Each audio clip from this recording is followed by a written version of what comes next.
Did you know that a pair of Crocs is sold every 2 seconds around the world? Love them or hate them, very few shoes have caused as much talk as Crocs. From nurses and chefs to fashion lovers and celebrities, Crocs have become the top choice for anybody wanting comfort with a little bit of style. So, how the heck are they actually made? Crocs first hit the scene in 2002, and honestly, nobody saw this coming. Their weird, round shape, the holes on top, and that little heel strap thingy were totally different. But that's exactly what made them stand out. They were built for comfort, and people felt it. People from all walks of life, even those on their feet all day, couldn't get enough. Over time, Crocs found fans in the most unexpected places, from hospital halls to fashion runways. In a short time, Crocs became part of the culture worldwide. Just a quick little historical recap before we jump into the nitty-gritty. Where did Crocs come from? The story starts with three guys, Scott Siemens, Lyndon Hansen, and George Bodecker Jr. They came across a foam clog made by a Canadian company called Foam Creations. It was lightweight, water-resistant, and insanely comfortable, so they turned it into something bigger. They debuted the first Crocs at the Fort Lauderdale Boat Show, just 200 pairs, and they sold out instantly. At first, they were perfect for boaters, gardeners, and people who needed something practical. But by the mid-2000s, Crocs blew up. Everybody wanted a pair. Then came the pandemic. Crocs had too many styles, too many knockoffs, people lost interest, and sales started to fall. But when comfort made a comeback, so did Crocs. But have you ever wondered how these soft, funky shoes actually get made? Well, let's take a step behind the scenes and see how it all begins. It all starts with something called Croslite. Unlike regular materials like rubber or plastic, Croslite is a special type of foam. It's lightweight, long-lasting, and super soft, which is why Crocs feel so different from any other shoes out there. Croslite first shows up in the factory as tiny pellets. Think of them as little grains, small and solid. But hey, don't let that size fool you for a second. These pellets are packed with potential. Each one has to be just right, the same size, the same texture, because consistency is key to that signature Crocs feel. Once ready, the Croslite pellets are loaded into big machines called injection molders. Inside, the pellets are heated up until they melt into a thick, sticky liquid. That gluey mix is what gets shaped into Crocs. The heat and pressure work together to make sure the material flows smoothly and fills every corner of the mold. Now, this is where the magic happens.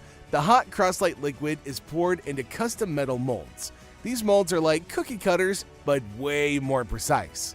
Every curve, hole, and ridge of the Crocs is shaped right here. The molds are engineered to create the exact look and fit we all recognize. After the injection, the molds are sealed tight and the cooling begins.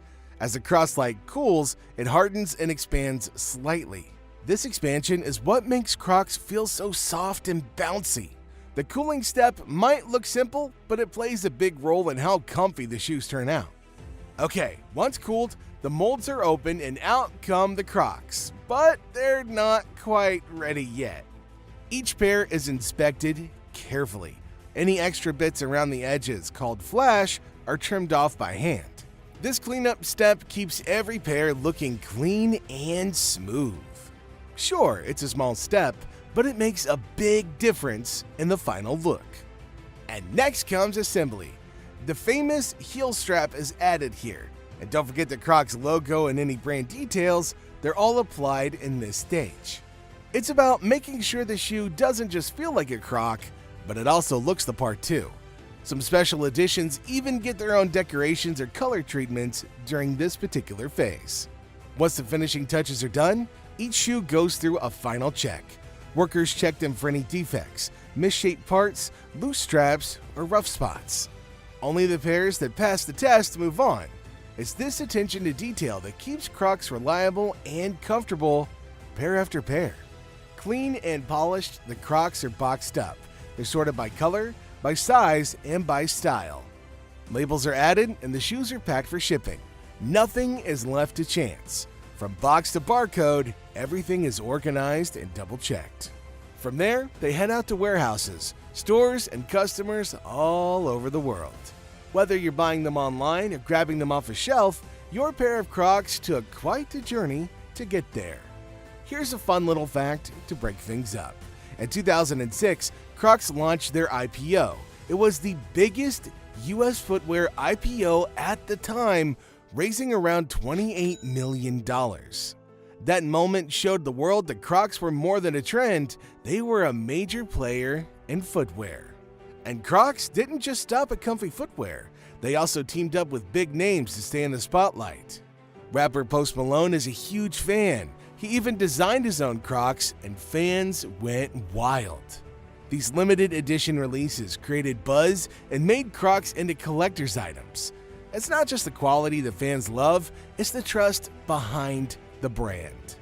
Post Malone was seen wearing Crocs long before he ever collaborated with the brand. That kind of authenticity resonates with a lot of people. When fans see their favorite stars genuinely embracing a product, it builds credibility in a way that no ad campaign ever really could. Justin Bieber also joined the party too, launching his own line of pastel-colored Crocs complete with matching Jibbitz charms. His collaboration sold out almost instantly and attracted younger audiences into the Crocs fan base. Next was Bad Bunny, whose Crocs glowed in the dark. His edition tapped into the streetwear crowd and proved the Crocs could have an edge. And while Ariana Grande hasn't officially teamed up with Crocs, she's often photographed in them, usually with socks and an oversized hoodie. That cozy, effortless style helped normalize Crocs in everyday fashion. Fans took notes and followed suit. Social media lit up with people recreating her look, further fueling the Crocs craze. These celebrity moments aren't just about selling shoes, they're about shaping the brand's identity. Collaborations bring energy, visibility, and a sense of exclusivity that keeps Crocs exciting. So, whether you're a fashion-forward teen or somebody who just wants some comfortable shoes, these partnerships show there's a pair of Crocs for everyone. Today, Crocs still find ways to surprise us. From comfy hospital shoes to streetwear icons, their journey reminds us that function and fashion can work well together. And behind every pair is a fascinating process built on smart design, special materials, and a touch of bold personality. So, the next time you slip into a comfy pair of Crocs, just remember, you're stepping into a story of innovation, comfort, and unexpected style. As always, if you're digging the video, don't forget to like and subscribe for more How It's Made content.